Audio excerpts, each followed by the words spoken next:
Kia ora, talofa, namaste, haere mai, and welcome to this week's episode of the Niche Cache Variety Show. We're from the Niche Cache, theniche-cache.com. We love Aotearoa and we love Aotearoa Sport Wildcard. Also got a bit of the Football World Cup happening at the moment. A little bit of a swing a leg. Couple of balance exercises, get the hand-eye coordination working ahead of the podcast. Warm-up kōrero. What is a trend or observation you have noted from the opening stages of the Football World Cup? Well, there's a few off-field trends that are probably best to leave to other podcasts to discuss. They're nails right now. On the field, I would say, honestly, like the main trend I've come away from the first sort of, I think it's 4 games, is how much bloody injury time there is. Like every game seems to have at least 8 minutes of injury time. And I've never seen this before. Like normally for there to be 8 minutes of injury time in a football game, someone's got to like break their leg and you've got to get the stretcher out at one point and the whole game stops. And then they'll be like, oh, we'll add on 3 minutes for that. And on top of a couple of subs and maybe a few goals and whatever. Like, anything more than 3 to 4 minutes ordinarily, it feels like a lifetime. And here we're getting games which are going over 100 minutes. It must be a direct, like a directive or something. I don't know. Maybe, I guess it increases the chance of like funky late goals and drama and stuff, which is good for the game, good for the viewers, whatever. It also is pretty hectic for players playing in relatively inhospitable conditions. But yeah, I've never seen like 8-10 minutes given in all of these games as injury time. It's nuts. I do love football injury time and just how someone just makes it up. Basically, yeah, it's basically all. There was one in the USA-Wales game today where a Welsh guy went down injured, and then the USA guys got annoyed because they were trying to attack and it was 1-1 at this point. And the referee just points to his watch and he's just like, I've stopped the watch. I'm like, it's like the 96th minute as you say this. Fair play for trying to win it late, but like scored 1 goal in 96 minutes. So the last 2 minutes probably aren't going to be that decisive for the whole contest. Why don't you just make the game 100 minutes? Instead of, like, if you're going to have extra time to that degree, why don't you just, like, stretch the game out further? It's always funny when there's, like several minutes in the first half, which is fairly rare. Like, if you see a goal scored in the 3rd minute of stoppage time, and then, so it'll read, like, 47 minutes 50 or something when the goal goes in, and then maybe another team scores in, like, the first 30 seconds of the second half. We're like, this goal happened 20 minutes later than the other one with the halftime break in between, but actually on the clock happened a minute earlier than the goal that's already been scored by the other team. It's a very, very rare occurrence, but I have seen it once or twice before. And the old footballers, they do love a bit of carry on after the goal, like, for sure. Maybe that's the thing. Rather than just clamping down on that, they're just like, we'll add all the time back on. All of it. We'll give you every second back. Like, fair play, celebrate, do your thing, and then they just stand there and have a cuddle for another 30 seconds. It's like, this is great. I love seeing this in my game of football. Prior to the Variety Show Wildcard, we did record a Patreon podcast, and we discussed the growing middle class of blokes cricket in Aotearoa, some of the Black Caps' depth, and we went deep into it, exploring some of the options, some of the future options for Black Caps cricket. And yeah, it was just a beautiful podcast about Kiwi cricket and the shape and landscape of Kiwi cricket. Big up to the Patreon whānau, and big up to our Patreon whānau member Baxter Rogers for sparking that conversation. We record the Patreon podcast prior to the Variety Show, and we always encourage our supporters via Patreon to lead that conversation and throw some topics at us. And if you do want to support the Niche Cache and all our content, the website, theniche-cache.com, all the podcast, audio, video, as well as our email dispatch. The best way to support everything is through Patreon, patreon.com/our niche cache, straight up the guts from you to us. And we like to pop on that Patreon podcast once a week as well for our Patreon whānaus, and we're just always grateful for their support. Today's Tuesday, and we've had a shocker. We've had a tough week or so, so we're just serving up the email dispatch tonight, Tuesday night, and then we'll be back on Friday night with another email dispatch. And my email banger today wrapped up Lydia Ko, wrapped up Women's Big Bash League. Finals are starting tomorrow, Wednesday, and also dropped a Plunket Shield All-Stars draft that I will be doing a bigger yarn for the first stanza of Plunket Shield Cricket as well. So check out the email dispatch via Substack, thenichecage.substack.com. You enter your email address, then every Monday and Friday evening, except for this week and except for some other weeks, that Aotearoa sporting information is sent directly to you in the email. Big up to everyone listening. Big up to everyone who reads theniche-cage.com. Let's get a bit of mindfulness here, Wildcard. What do you got? This is a relic from a Saturday night where I took a little trip and sat and watched in the dark Andrei Tarkovsky's 1979 film Stalker.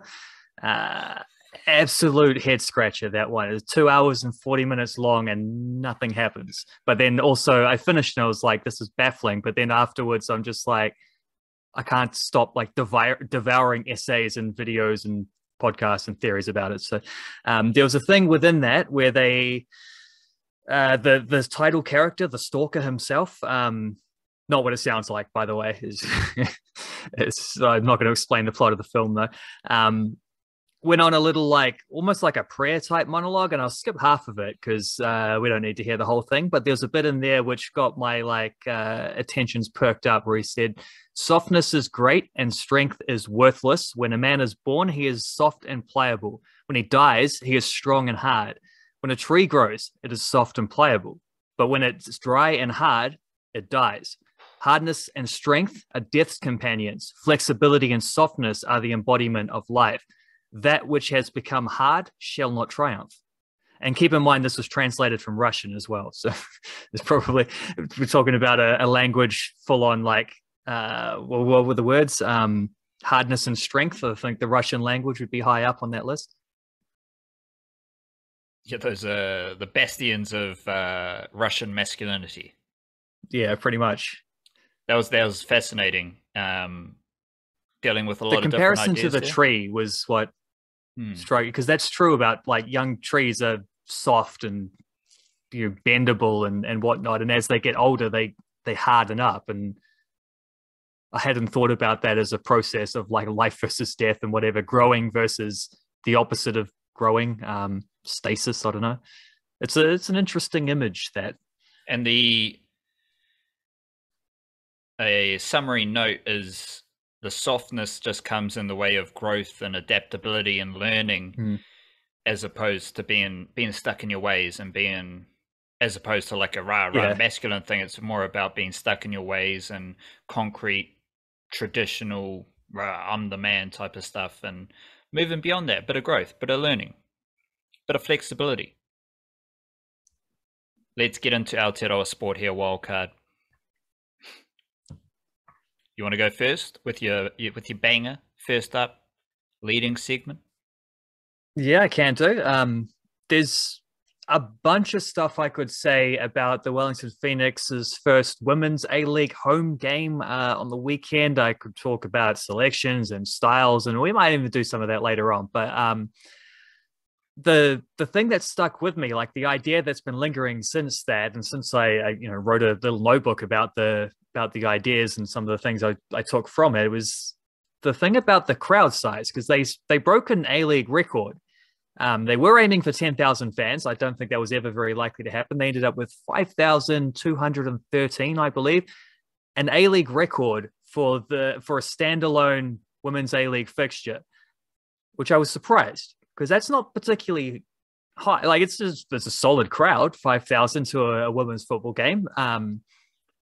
I thought maybe there would be some bigger ones, and there have been some bigger ones in terms of like double headers where you have like a women's game followed by a men's game. I think forget which one of the Melbourne teams did that last year and had a big one. I think Sydney FC have tried that as well. So that's something that hopefully the Phoenix will be able to attempt later on in the season. I haven't looked at the draw to see if that's the case or not. But the thing that lingered is that, well, if 5,000 is a record, I know they're not going to be able to pull that in every week, but hopefully most of those 5,000 people want to keep coming back. And I think this is a team that's going to get better as the season goes along. And if you start winning more games, more people want to come and watch.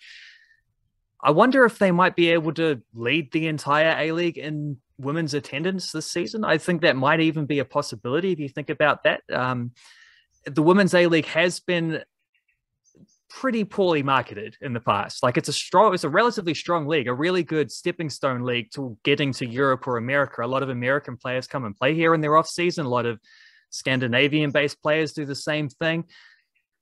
And yet it's only really in the last couple of years that it feels like it's been marketed anywhere near its potential. And there has been definitely in the last 2 seasons an emphasis on bringing the leagues together, having the men's A-League, women's A-League really be like two sides of the same coin.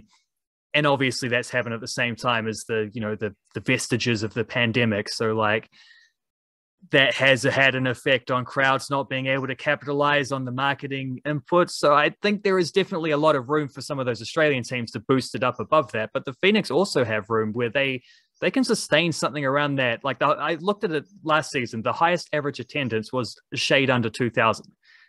The Phoenix could sit around that 3,000. I know some of those other teams are gonna get higher as well in terms of their attendances, but the Phoenix can sit around that 3,000 mark. I think there's a chance they could do that, and that would be especially cool for the club that is like, the club that's had the metric sword hanging over their necks in the past, and the fact that, if we're honest, the men's team probably don't get the crowds we'd like to see. They should probably be hitting that 10K mark every time. They don't do that, but before criticizing the attendances there, we also look relative to the women's A-League and say, well, there's an opportunity here for the women's team. Like there's a genuine opportunity. They're a likable, fun team, good style of play.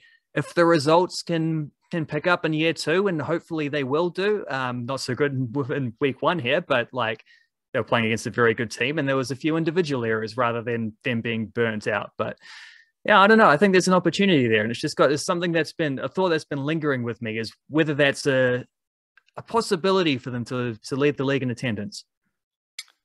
I said it last week, and I'll say it again. I don't think Aotearoa is ready for the Wellington Phoenix Wahine football wave, and especially when both teams are playing after this little A-League men's hiatus.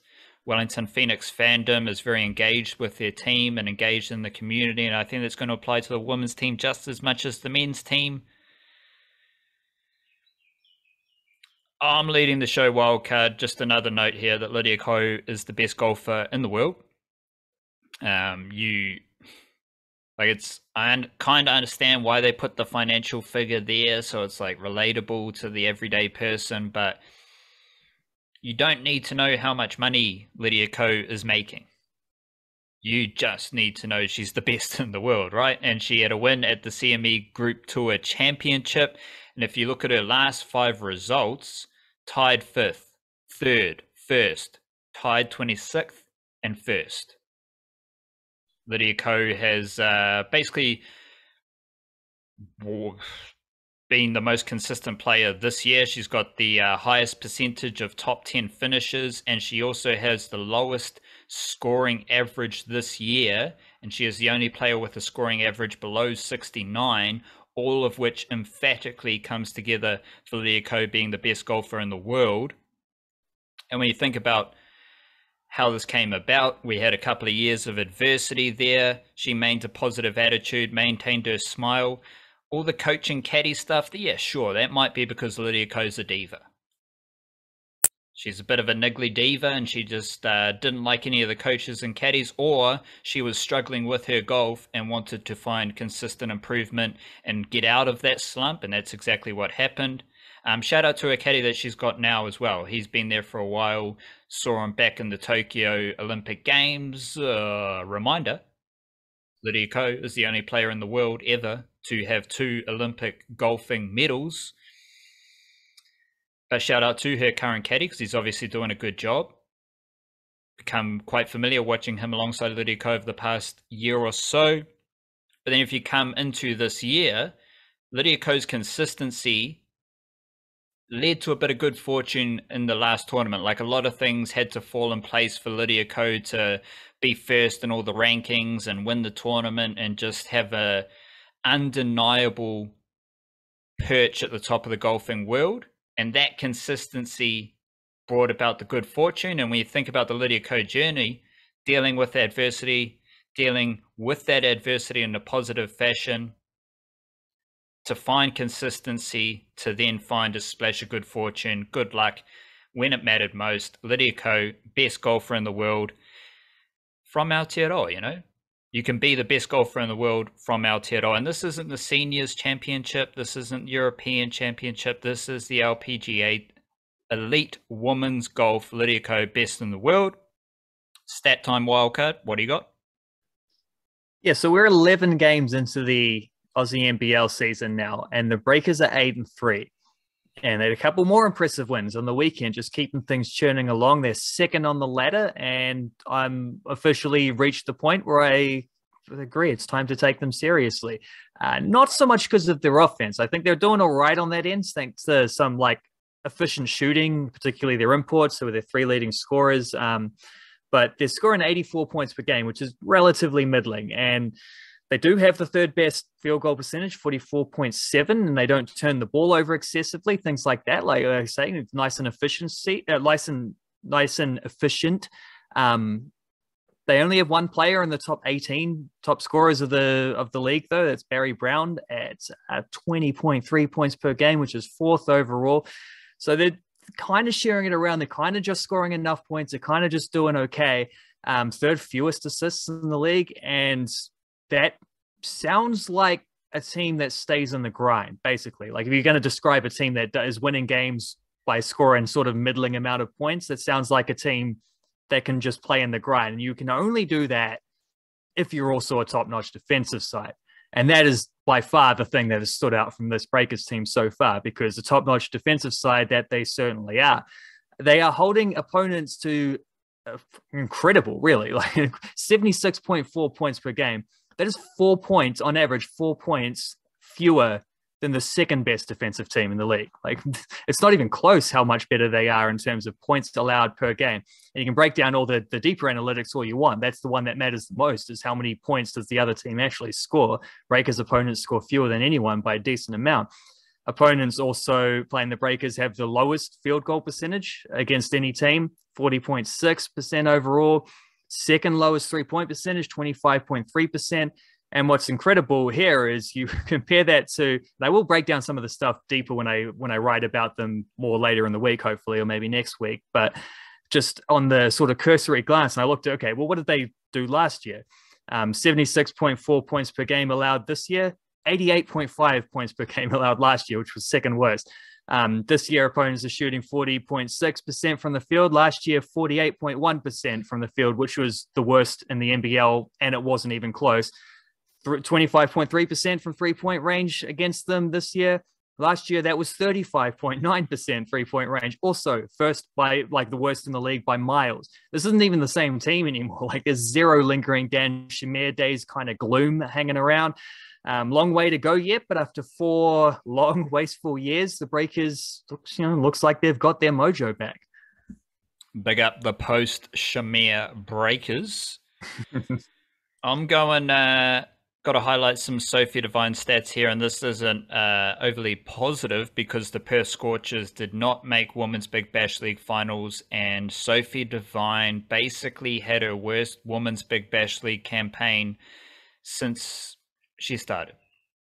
I think she started in the 2015-16 or 2016-17, and it's basically her worst campaign since her first year. She scored 182 runs, average of 16.54, and a strike rate of 97, which for Sophie Devine in T20 cricket is pedestrian.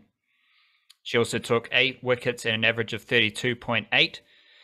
The batting is the worst since her first year, and then she had her first 2 years were pretty average with the bowling, which is okay. Like, I was hoping for some Sophie Devine explosion with runs and domination to take the Scorchers into finals cricket.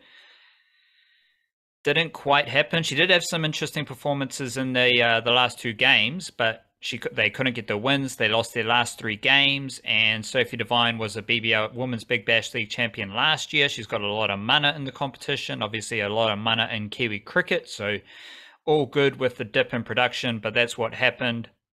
Shout out Maddie Green as well. She was pretty good, but very interested to see where Sophie Devine goes from here, bouncing off the back of her least productive Women's Big Bash League campaign since her first taste of that tournament. Deep in the Mangroves wildcard, what have you found?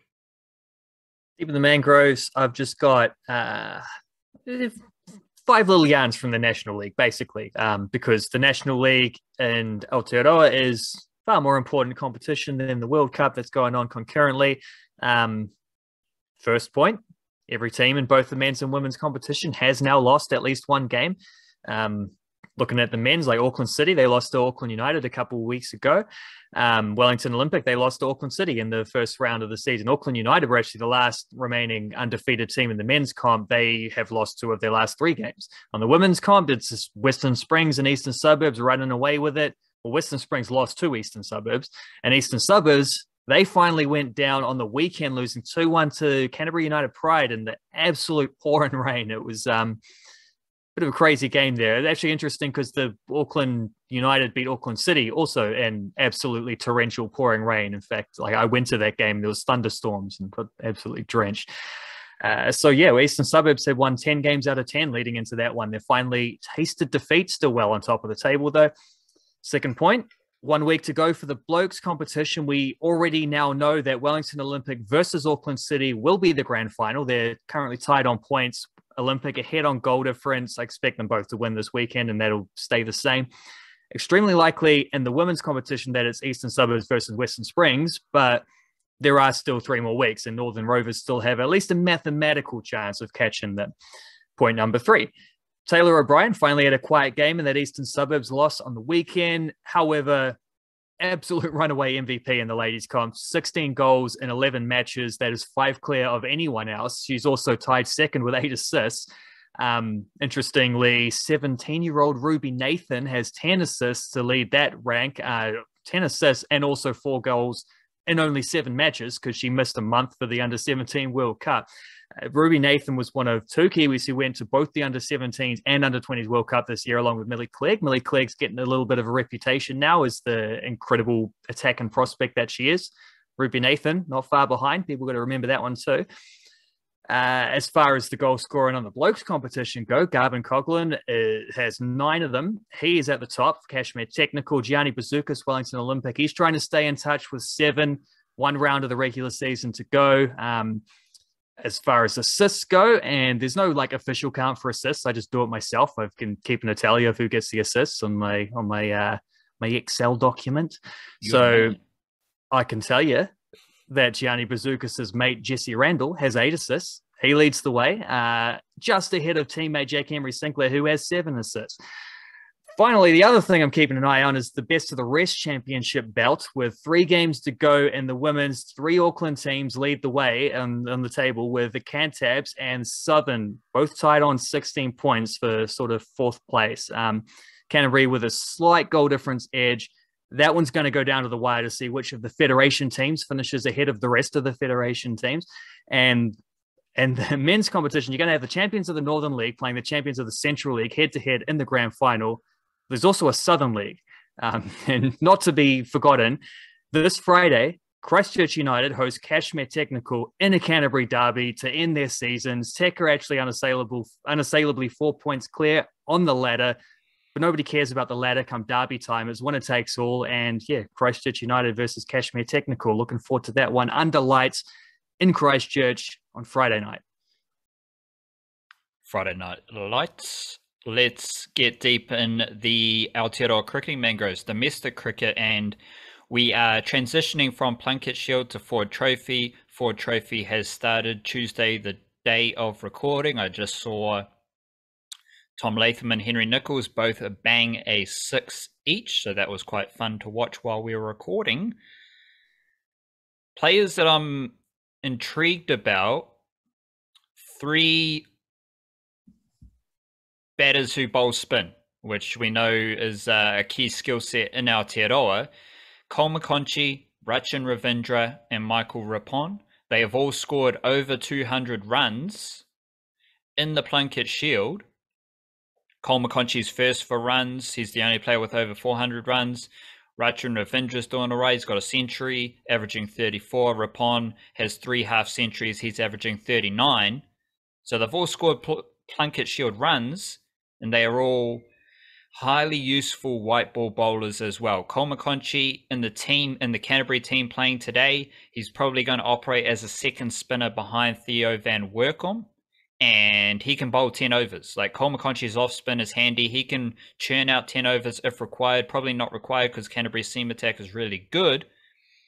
But he is one of the best batters, one of the best fielders, you can probably say, in Aotearoa as well. And he's a really handy off spinner. So watch out for Cole McConchie with Canterbury. Rachin Ravindra, probably going to open the batting for Wellington. And might bowl 10 overs for Wellington as well. Wellington do have Peter Younghusband, their leg spinner. He is in the team that is playing against Canterbury as we speak. But I think Rachin Ravindra's skill set is going to be very interesting in the Ford Trophy. And of course, Michael Rapon, lefty leggy, who bats a bit further down the order for Otago, like probably going to come in 6 or 7. But he is a consistently productive batter for Otago, and his lefty leggies leading all spinners for wickets right now in the Plunket Shield. He's got 15 wickets. Will Somerville has 14 wickets. And I just think he's a really good white ball cricketer. He's doing all right in the Plunket Shield as well, but he's a really good white ball cricketer. I think he's going to be crucial for Otago. And we also had Halliburton Johnston Shield start up over the weekend. Rain impacted a lot of games, but there are 2 themes or trends that I am tapped in with. It's the veteran batters. Bernadine Bezenhout, she scored a century and a half century. She's the only player to have 2 50-plus scores from the weekend's action. Kate Ibrahim also scored a century. Caitlin Gurry, she had a 50. Sam Barryball is also up in the run charts. She had a 48 not out with a strike rate of 123. And they are all established domestic batters. And you look at the other batters that scored runs, Brooke Halliday, pretty much a white fern. Sachi Shari, she is one of the more established Auckland players. Natalie Dodd, Jess McFadden, Hannah Rowe. Like all those players have either played for the White Ferns, a lot of them have played for the White Ferns, or they've just got a number of years of domestic cricket in Aotearoa to their name. So I don't think it's a coincidence that the players with the most runs from the first weekend of Halliburton Johnston Shield, most experienced players. Bowling, I'm most interested in Wellington's bowling attack because there's no Amelia Kerr, no Jess Kerr. They are still in Women's Big Bash League finals. But Wellington can have Deanna Doughty offering her leg spin, Lee Kasprick's tricky off spin, Zara Jetley's off spin, Caitlin King bowled medium pace, and she took 3 wickets in 1 over. And I think they dismissed Canterbury for 52 or something like that. So that's Wellington's bowling attack right now. Get a Kerr sister in, see what happens. But without Amelia Kerr's leg spin, they've still got Lee Kasprick, Zara Jetley, and Deanna Doughty, all of whom are very good domestic cricketers themselves. Question time here, Wildcard. Last week I asked you about the Wellington Phoenix women's playing style, which is something to watch out for with regards to how they play their footy.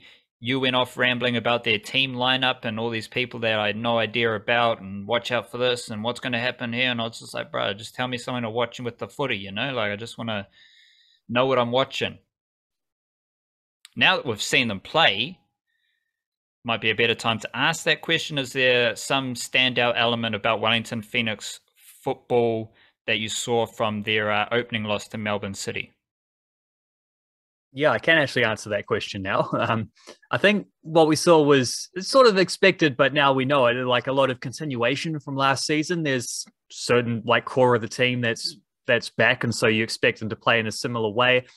Aggressive in the tackle. They look to knock the ball around and hold possession, but they're not necessarily a team of that level. So they're relatively, there's good intent, but they're not necessarily going to be able to hold it. Although I think Betsy Hassett's made a massive difference to the midfield in terms of some of that possessional stuff. So expect them to defend relatively, full committed, jumping into challenges, winning a lot of tackles, closing down attackers as quick as they can. Actually, something that got them in a bit of trouble on the weekend, closing them down too much and forgetting to stay goal side and letting Maria Rojas skip past them and set up goals and score goals. But you live and you learn. With the ball, in terms of attack, in terms of trying to score goals, with Paige Satchel on board, I think Michaela Robertson will come into that team very soon as well, and she returns from just a cheeky preseason concussion. She's almost back. Both very quick players, very direct players. I think you'll see a team that's stronger on the counter attack, and it was something they did have a bit of in them last year. Also going to see a team that still, same as last season, which was a staple of them, like the press. It's selective. You can't go crazy and just run around like headless chickens, especially if you're a little bit vulnerable at the back and with your experience and whatnot. You can't just let teams lump the ball over top of you and then attack you with numbers. But you will see when they are able to guide attacking teams who are trying to build the play up into scenarios where they feel like they can strike. You'll see them pressing. You'll see them throwing 4 players forward, trying to win the ball high up the field, attack and transition. And then also this season, especially to watch out for, is going to be set pieces. I think it was a focus for them last season, but this year it's going to be even better because they've got Michaela Foster, who is an absolute set piece queen. She takes corner kicks in swingers like perfectly towards the back post with her left foot from one side, with her right foot from the other side. She had a shot from a free kick, which wasn't great, but she hit it well enough to make me think that the next one might be on target. And if it's on target, it might well be a goal. So a few things there to check out, but it's definitely evolution rather than revolution from how they played last season. Question back in response, nice and simple one. Men's and Women's Rugby League World Cups are over. Kiwis, Kiwi Ferns, how would you grade each of their campaigns? I am giving the Kiwis a B+ and the Kiwi Ferns an A-. And I'm kind of the mindset that if you get to the semi-final and you're playing Australia in a semi-final, it's going to be bloody tough. And if you get yourself to a semi-final or a final, those are pretty good spots. It was obviously disappointing that neither team, like Kiwi Ferns got smoked by Australia in the final. Kiwis got lost a very narrow defeat against Australia in the semi-final. So yeah, Kiwi Ferns A-, Kiwis B+. Pretty positive overall for the state of Aotearoa Rugby League. Plenty to work on. And I think this is the year of chasing Australia. Like, we're still chasing a lot of Australia in a lot of sports, and understandably so, given they are a much bigger sporting nation. Another question to you, Wildcard. Can you think of another Kiwi athlete who has had as good a year as Lydia Ko? No. It's the simple answer. I'm trying to, and I can't. I think like someone like Stephen Adams might be in conversation. Someone like Devon Conway, maybe a Marko Stamenic, although he's kind of there's more of an emerging player rather than like dominating the sport thing. So ultimately, no, I can't think of someone who's had a better year than Lydia Ko. I will chuck up Susie Bates might be in contention if she can get a Women's Big Bash League win. Because they did win the Commonwealth Games medal. She's had a pretty resurgent year. She can get a WBBL championship. Not quite there with Lydia Ko, but up there. Another question for you. Yeah, I do. Plunket Shield has finished its first stanza, the first half down, the pre-Christmas half of Plunket Shield. Give me a batting and a bowling MVP. Along with Susie Bates, sorry, I would chuck up Amelia Kirk because she has been absolutely fantastic all year long. Batting and bowling MVP for the Plunket Shield. Bowling, keeping it obvious here, Matt Henry, leading wicket taker, 23 wickets. He's got the lowest average, and he's also He's got 23 wickets. Will O'Rourke is the next best Canterbury seamer. He's got 13 wickets. And Canterbury have a really good seam attack. But Matt Henry's the most valuable bowler to any team. And on that point, the most valuable, can I say that with any more Kiwi tinge?